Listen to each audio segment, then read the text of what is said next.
어쩌면 지금 당신의 마음을 조용히 좀먹고 있는 누군가가 있습니다. 안녕하세요, 발전소장입니다. 여러분 한 번쯤 이런 경험이 있으실 겁니다. 겉으론 멀쩡해 보이던 사람과의 관계에서 알 수 없는 불편함이나 설명하기 힘든 스트레스를 느꼈던 순간 말입니다. 설마 내게 정말 악의가 있을까? 원래 사람 관계가 다 그렇지 뭐. 라고 애써 넘어가 보아도 문제는 어느새 내 마음 깊숙이 파고들어 자존감을 갉아먹습니다. 처음엔 서로 웃으며 약속을 잡고 편하게 대화를 나누던 사람이었는데 어쩌다 이렇게 내 일상의 짐이 되어버린 걸까? 혹시 지금 고개를 끄덕이고 계시다면 이미 그 묘한 불편함을 감지한 상태일지도 모릅니다. 어떤 사람들은 말뿐인 친절로 다가와 점차 나를 무시하고 에너지를 빼앗고 잦은 문제와 갈등을 일으키며 결국 악연이 되어버립니다. 이때 가장 큰 문제는 그런 사람들의 신호를 초기에 놓치면 돌이키기 어려울 정도로 관계가 얽혀버린다는 점이지요. 오늘은 이 유독 나를 망치는 악연이 될 가능성이 큰 5가지 유형에 대해 심층적으로 다뤄보려 합니다. 심리학 및 인간관계 전문가로서 편안하면서도 실질적인 조언을 드릴 수 있도록 노력해 보겠습니다. 특히 나이가 지긋하신 분들도 이해하기 쉽게 풀어서 말씀드릴 테니 끝까지 천천히 따라와 주세요. 왜 이런 악연이 생기는 걸까? 살다 보면 불가피하게 다양한 사람들을 만나게 됩니다. 가까운 가족, 직장에서 마주치는 동료, 친하게 지내는 친구, 동호회에서 만나는 사람 등 보통의 인간관계는 서로 도움을 주고받고 공감하고 응원하며 같이 살아가는 장이 됩니다. 그런데 그 중에는 아무리 노력해도 갈등이 끊이질 않거나 왠지 모르게 스스로가 지치고 소진되는 관계가 있습니다. 심리학적으로 볼 때 이런 관계에는 몇 가지 특징이 있습니다. 첫째, 상대가 서로를 존중하는 마음보다는 자기 이익이나 감정만 앞세우는 마음을 우선시한다는 점입니다.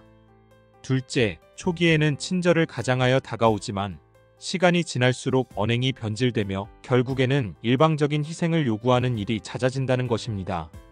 문제는 우리가 늘 사람 좋으니까 좀 넘어가자, 원래 저 사람은 저런 스타일이니까 이해해주자 등으로 마음을 너그럽게 쓰다가 어느 시점부터 본격적인 심적 육체적 고통을 겪게 된다는 점입니다. 왜 미리 알아차리지 못했을까 후회하기도 하고 내가 뭘 잘못했나? 라고 자책하기도 하죠. 하지만 정확히 말하면 우리의 잘못이라기보다는 그런 이기적이고 무례한 태도를 가진 사람이 교묘하게 신호를 숨기고 접근했기 때문입니다. 그 신호를 더 일찍 알아채기 위해서는 이들의 패턴을 명확히 인지하고 경계를 세우는 노력이 반드시 필요합니다. 그렇다면 지금부터 우리가 주의 깊게 살펴야 할 5가지 특징을 하나씩 알아보도록 하겠습니다. 3. 첫 번째 유형, 약속을 어기고 나를 무시하는 사람. 1. 왜 약속이 중요한가?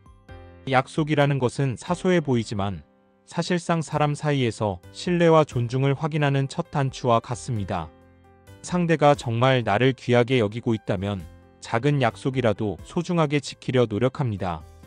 그런데 반대로 누군가는 약속을 아무렇지 않게 깨거나 어차피 괜찮잖아 라고 가볍게 넘기기도 합니다.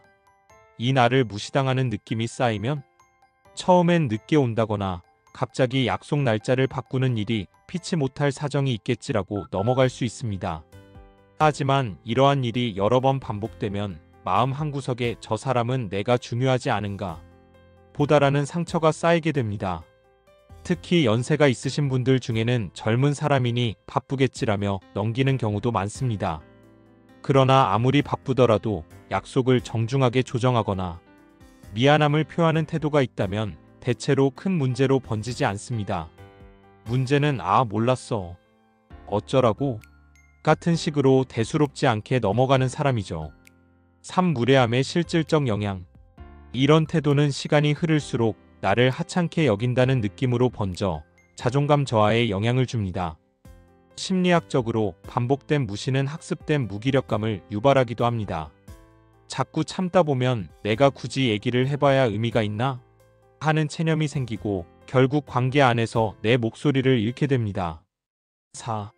두 번째 유형, 만나고 나면 기운이 빠지고 피곤해지는 사람. 1. 에너지 뱀파이어의 특징. 사람들과 대화를 나누고 나면 기분이 좋아지고 힘이 나는 경우가 대부분이지만 특정 사람과 함께 있으면 알 수 없는 피로감이나 두통, 심리적 답답함을 느끼게 되는 경우가 있습니다. 흔히 이들을 에너지 뱀파이어라고 부르는데 겉으로는 무난하고 친절해 보일 수 있으나 대화의 초점이 온통 자기 위주이거나 상대방의 감정을 지나치게 빨아먹는 특징이 있습니다. 이 은근한 부정 에너지를 퍼뜨리는 경우 이들은 자주 부정적인 말이나 걱정, 불안을 조장합니다. 예를 들어 너 그거 하면 안 될 거야. 큰일 날 텐데. 내가 다 겪어봤는데 세상은 그렇게 쉽게 변하지 않아.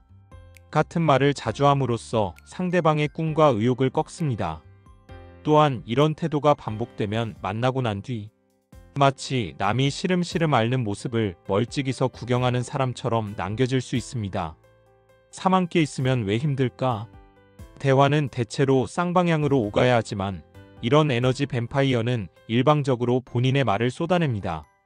상대방의 고민을 들어주는 척하면서도 결국에는 자기 이야기로 귀결시키거나 난 이런 힘든 일도 겪었으니 너는 괜찮은 거야. 처럼 상대의 고통을 대수롭지 않게 여깁니다. 심리학적으로 타인에게 감정을 쏟아내면서 동시에 그 사람의 공감을 강요하는 태도는 듣는 사람으로 하여금 피로감을 크게 느끼게 하죠. 5. 세 번째 유형 말과 행동이 다르고 무례한 사람. 일 것과 속이 다른 이중성의 문제. 이 유형은 처음엔 나에게만 너무나도 친절하게 다가옵니다. 그러나 막상 다른 사람들에게는 의외로 냉정하거나 무례한 태도를 보이기도 하죠.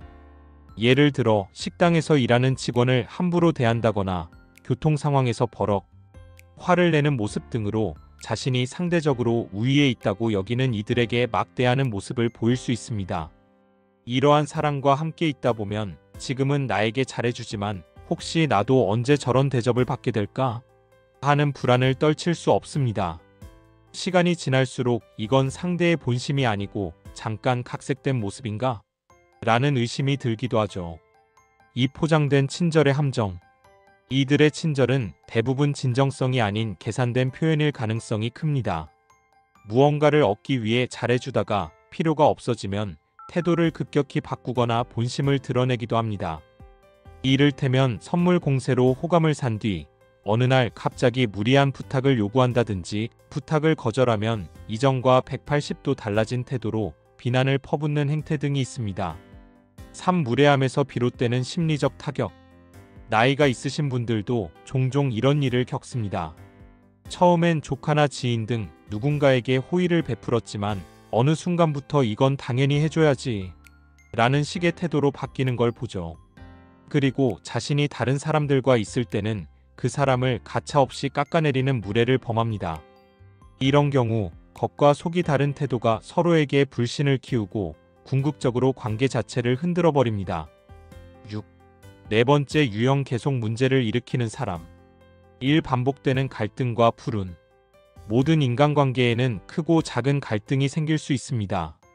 그런데 어떤 사람과 만나기만 하면 사건 사고가 끊이지 않는다면 이것은 단순 운의 문제가 아니라 상대가 문제를 상습적으로 만들어내는 패턴을 가지고 있을 가능성이 높습니다. 예를 들어 작은 농담이 큰 싸움으로 번지거나 만날 때마다 주변 상황이 이상하게 꼬이는 경험이 자주 일어난다면 이는 우연 이상의 신호일 수 있습니다. 이 사과와 책임 전가의 악순환. 이 유형의 대표적 특징 중 하나는 갈등이 터지면 순간적으로 사과는 하지만 곧바로 이전과 동일한 문제를 반복한다는 점입니다. 혹은 문제가 생기면 오해였어. 내가 그런 의도가 아니었는데 내가 민감하게 굴었어. 라고 책임을 전가하기 일쑤지요. 이런 상황이 장기화되면 문제를 바로잡는 데 쏟는 에너지가 너무 커서 내가 지쳐버립니다. 삼관계의 존속 여부를 재고해야 할 시점. 갈등 자체가 잘못된 것은 아닙니다. 오히려 갈등을 통해 서로를 이해하고 가까워지는 계기가 되기도 하죠. 하지만 상습적으로 문제를 일으키는 사람과의 관계는 대화와 화해가 제대로 이뤄지기도 전에 새로운 사건이 터지는 악순환을 겪습니다. 결국 쉴 새 없이 정신적 정서적 스트레스를 받게 됩니다. 심리 상담을 진행할 때 이런 관계로 고통받는 분들을 보면 대체로 상대에 대한 책임감이나 죄책감 때문에 이 관계를 끝내지 못하고 끌려다니는 경우가 많습니다. 그러나 본인의 건강과 행복을 우선순위에 두어야 하며 필요하다면 적절한 거리두기나 단절까지도 고려해야 합니다. 7. 나를 지나치게 통제하거나 간섭하는 사람. 앞서 소개한 4가지 유형 말고도 개인적으로 가장 위험하다고 생각하는 유형이 있습니다. 바로 나를 과도하게 통제하거나 사사건건 간섭하려 드는 사람입니다. 이들은 처음에는 나는 너를 걱정해서 그래라는 말로 다정함을 연기하지만 결국 상대방이 자신의 틀 안에서 움직이기를 강요합니다. 예시 1. 과도한 연락 요구. 너 어디야? 누구랑 있어? 왜 답장 안 해? 하루에도 수십 통씩 전화를 걸거나 메시지를 보내 내가 무엇을 하는지 시시콜콜 따져 묻습니다. 상대는 내가 널 얼마나 좋아하면 그러겠어라고 말할지 몰라도 실은 상대방을 통제하려는 심리일 수 있습니다. 예시 2. 미묘한 죄책감 부여. 너 때문에 내가 잠도 못 자고 걱정했잖아. 내가 내 뜻대로 안 해주면 나한테 얼마나 상처가 되는지 알아? 마치 내가 상대의 마음을 상하게 하는 나쁜 사람인 듯한 죄책감을 심어주어 본인이 원하는 행동을 하게 만듭니다. 예시 3. 개인 시간을 빼앗고 스스로의 결정권을 인정하지 않음. 이번 주말엔 나랑만 있어야 해. 왜 다른 일정 잡아? 지금 잠이 온다고? 조금만 더 나랑 얘기해. 내 의지나 컨디션과 상관없이 무리한 요구를 계속하고 이를 받아들이지 않으면 넌 왜 그렇게 이기적이니?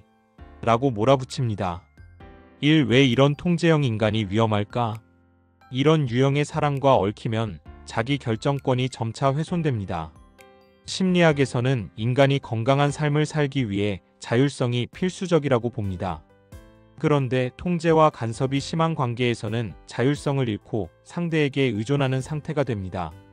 처음엔 날 사랑해서 그렇구나라고 생각할 수 있지만 점점 삶의 여러 측면에서 자유를 제한받고 주도권이 빼앗기는 경험을 하게 되죠. 이 결국 나 자신을 잃게 되는 지점. 이런 관계를 오래 겪다 보면 나중에는 내가 뭘 좋아했지? 원래는 무엇을 하고 싶었지? 조차 분간하기 어려워질 정도로 내가 스스로를 잃어버립니다. 이는 자존감이 낮아지고 우울감, 불안감이 극도로 커지는 악순환을 일으킵니다. 특히 연세가 있으신 분들도 자녀나 주변 사람이 과도하게 간섭할 경우 본인의 의사와 상관없이 행동을 제한받아 힘들어하시는 일이 있습니다. 8. 실제 사례와 에피소드. 사례 애인을 약속을 어기는 친구 때문에 소갈이. 60대 여성분이 가족 모임이든 친구 모임이든 일정은 정확히 지키려고 노력하는 편이었습니다. 그러나 한 친구는 매번 약속 시간에 늦어도 사과 한마디 없었고 너희가 좀 봐줘라, 나 바빠서 어쩔 수 없어 라는 태도를 보였습니다. 몇 년간 이를 참아온 이 여성분은 결국 건강에 심각한 문제가 생길 정도의 스트레스를 호소했습니다. 뒤늦게 그 사람 때문에 내가 너무 예민해졌나? 라고 자책했지만 상담을 통해 반복적인 무시는 나를 하찮게 만든다는 인식을 갖게 되자 관계에 대한 단호한 결정을 내릴 수 있었습니다. 사례 B. 만나면 온갖 부정적인 말을 퍼붓는 지인. 50대 중반 남성분이 동창 모임만 갔다 오면 밤에 잠을 이루지 못하는 정도로 피로감을 호소했습니다. 한 친구가 늘 요즘 경기가 너무 안 좋아서 망하는 사람 많다. 내 사업은 언제 망할지 몰라. 조심해라 같은 말만 계속했기 때문입니다. 애초엔 저 친구가 그냥 걱정이 많은 스타일이구나 라고 웃어넘겼지만 결국 만나고 나면 기분이 너무 가라앉아 일상생활에도 지장을 주게 되었습니다.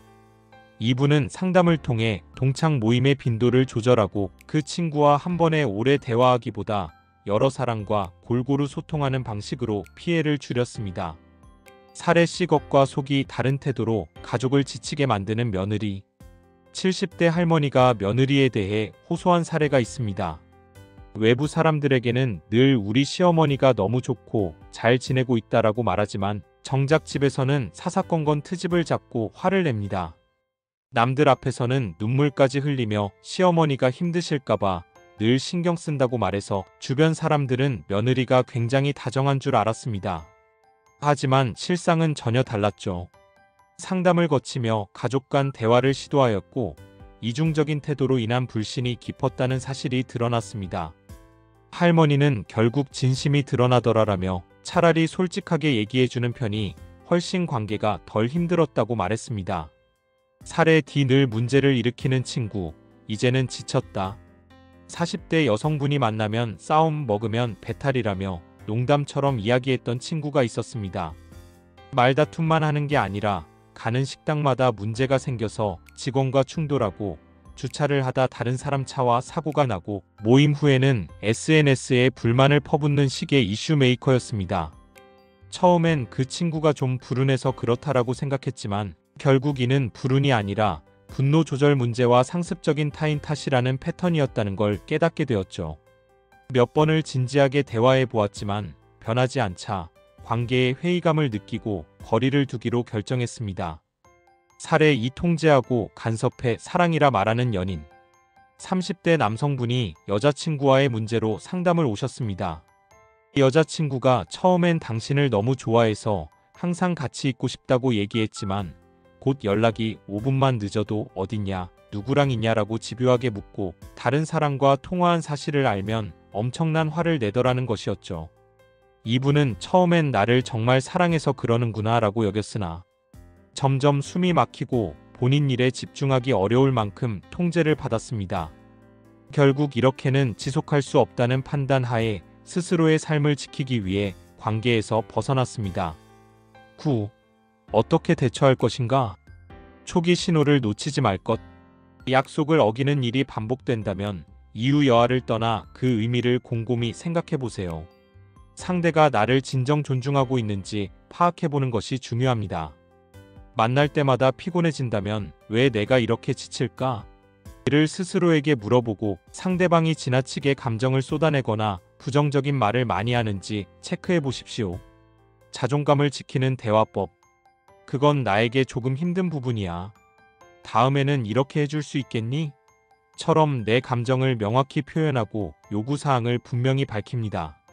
무례한 말이나 태도가 감지되면 그것을 직접적으로 지적하되 감정적으로 폭발하기보다는 지금 그 말이 나를 불편하게 한다고 진솔하게 말해주는 쪽이 좋습니다. 관계의 거리 조절.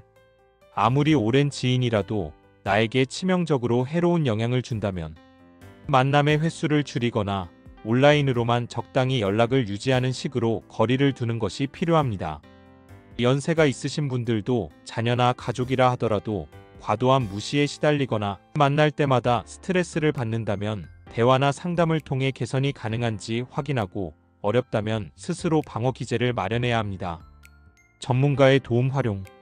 심리적 고통이 커지거나 어디서부터 어떻게 대처해야 할지 막막하다면 믿을 수 있는 전문가의 도움을 받는 것이 좋습니다. 객관적인 시각을 가진 제3자의 조언을 통해 우리가 놓쳤던 부분을 돌아보고 스스로를 보호하는 방법을 배울 수 있습니다. 나 자신을 가장 우선순위에 둘 것. 특히 통제와 간섭이 심한 관계에서는 스스로의 의지를 찾는 것이 무엇보다 중요합니다. 내가 무엇을 하고 싶은지, 무엇이 나를 힘들게 하는지, 어떤 방식으로 삶을 영위하고 싶은지 계속해서 자문해야 합니다. 자존감이 떨어져 내가 뭘 할 수 있겠어? 라는 생각이 들 때일수록 나를 응원해주고 지지해줄 수 있는 사람들과의 만남이나 활동을 통해 긍정적인 에너지를 충전하는 것이 필수적입니다. 10. 건강한 관계를 위해 내가 먼저 경계를 세우자. 살아가면서 우리는 다양한 사람들을 만나고 그 중에는 나를 빛나게 해주는 인연도 있지만 반대로 나를 어둠 속으로 끌어내리는 악연도 존재합니다. 중요한 것은 내 스스로 악연을 구별할 줄 아는 눈을 갖추고 필요하다면 단호하게 거리를 두는 용기를 내는 것입니다. 누군가는 원래 사람 사이가 다 그렇지라고 말할지 몰라도 그렇지 않습니다. 마음이 편해지고 행복해지는 관계가 분명히 있고 반대로 나를 지치게 하고 병들게 하는 관계가 있습니다. 모든 사람이 다 나쁘다고 의심할 필요는 없지만 반복적으로 약속을 어기고 무시하는 태도, 만나면 유난히 피곤해지는 느낌, 말과 행동이 달라 무례함이 드러나는 순간, 끝없이 갈등과 사건을 야기하는 상황, 그리고 추가로 나를 지나치게 통제하고 간섭하는 요구 등이 계속된다면 지금이야말로 그 관계를 진지하게 재평가해야 할 때입니다. 연세가 지긋하신 분들이라면 이 정도는 그냥 넘어가자라는 마음으로 참고 또 참는 경우가 많습니다. 하지만 오랫동안 쌓인 스트레스는 결국 몸과 마음에 돌이키기 힘든 상처를 남길 수 있습니다. 사람 사이의 문제는 해결이 쉽지 않을 수 있지만 때로는 내가 우선 편안해지고 안전해지는 쪽으로 선택하는 것도 매우 중요한 삶의 기술입니다. 우리는 사람 사이에서 살아갑니다.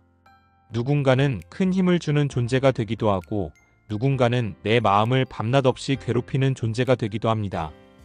이 글이 어디서부터가 나를 해치는 관계인지 가늠하게 해주길 바라며 나 자신을 소중히 여기고 지킬 수 있는 계기가 되기를 진심으로 바랍니다. 때론 작은 거리두기나 단호한 태도가 상처를 피하는 가장 확실한 방법일 수도 있습니다. 오늘 영상은 여기까지입니다. 오늘 제가 준비한 영상이 여러분의 삶에 조금이라도 도움이 되었고 유익했다면 구독과 좋아요, 알림 설정을 꼭 부탁드립니다. 또한 댓글에 시청 시간이 아깝지 않았어요라는 메시지를 남겨주시면 여러분의 한마디가 앞으로 더 좋은 영상을 제작하는 데 큰 힘이 될 것입니다. 진심으로 감사드리며 다음 영상에서 또 만나요.